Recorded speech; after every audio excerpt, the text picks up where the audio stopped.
ఏంటంటే digital radicalisation అనే ఒక అసైన్మెంట్ మీద he has been working. He was already declared as terrorist in 2022 అండి.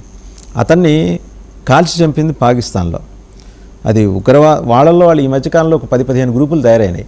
అటు బలూచీలు వచ్చారు, ఆఫ్ఘన్ నుంచి కొందరు వస్తున్నారు, ఖైబర్ పఖ్తూన్ఖ్వా నుంచి. వాళ్ళల్లో వాళ్ళు కొట్టుకుని ఈతను చంపారా, లేకపోతే మళ్ళీ మన దురంధరులు ఇందులో ఇన్వాల్వ్ అయ్యారా?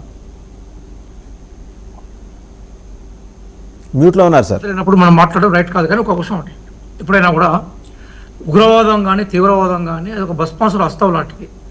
అందులో ఎవరు ఇన్వాల్వ్ అయినా కూడా ఆ బస్పాసుల హస్తంకి వాళ్ళు బలైకాక తప్పదు. అసలు మానవ నాగరికతకి మతోన్మాదం, అది ఏ రూపంలో ఏ మతానికి సంబంధించిన ఉన్మాదమైనా కూడా, ఉన్మాద స్థితి అనేది ప్రజాస్వామ్య విలువలకి నాగరికత విలువలకి విరుద్ధమైనది.